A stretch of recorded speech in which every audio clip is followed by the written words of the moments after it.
এই প্রেম কাহিনীটা মুন্না ভাই এবং রাইসা আপুর ছিল।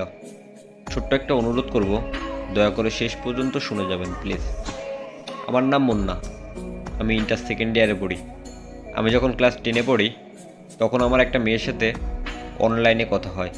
ওর সাথে প্রথম কথা বলার পর আমি ওর প্রেমে পড়ে যাই।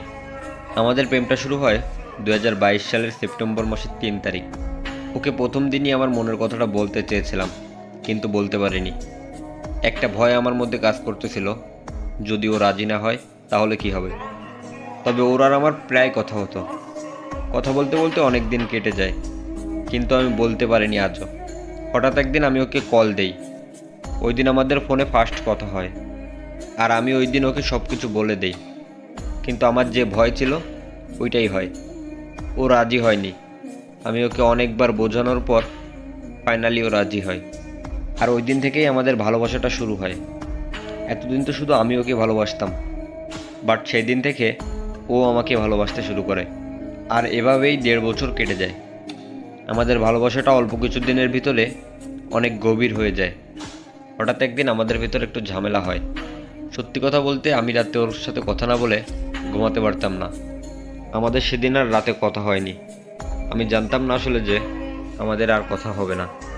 আমি সেদিন সারা রাত ঘুমাতে পারিনি। এভাবে কথা না বলতে বলতে অনেক দিন কেটে যায়। ও একদিন হঠাৎ অন্য একটা নাম্বার দিয়ে আমাকে ফোন দেয়। আমি সেদিন সত্যি অবাক হয়েছিলাম ওর গলাটা শুনে। আমাদের সেদিন প্রায় 2 ঘন্টা কথা হয়, তবে এই 2 ঘন্টায় আমরা শুধু কান্নাই করি, কথা বলতে পারিনি। 2 ঘন্টা পর ও কল কেটে দেয়। তার কিছুক্ষণ পর ও কল দিয়ে একটা কথাই বলে যে ওর নাকি বিয়ে ঠিক হয়ে গেছে। এই কথাটা শোনার পর আমার বাঁচার ইচ্ছাটাই মরে যায়। আমার আর কোনো কিছুই ভালো লাগতেছিল না।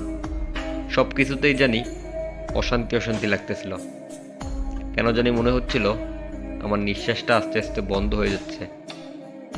আমি সেই ছেলে যে কোনোদিনও সিগারেট খাইনি, আর এখন সেই আমি দিনে অনেকগুলো সিগারেট খাই। অনেকবার আমি সুইসাইডও করতে গেছি, তবে ফ্যামিলির দিকে তাকিয়ে কিছুই করতে পারিনি। আমার স্বপ্নগুলো সব ভেঙে চুরে তছনছ হয়ে গেছে। তবে এখানে আমি রাইসাকে দোষ দিতে পারতেছি না। তার কারণ ও আমাকে ভালোবাসতো, আমি ওকে ভালোবাসতাম। তবে হঠাৎই ওর ফ্যামিলি থেকে ওকে বিয়ের প্রেশার দেয় এবং হঠাৎ ওকে বিয়ে দিয়ে দেয়। এখানে ও আর আমি কিছুই করার সুযোগ পাইনি। সব কিছু যেন ঝড়ের মতো হলো। আমি কিছু বুঝতেও পারিনি। মেয়ের বাড়ির লোকেরা কেন এত স্বার্থপর হয়?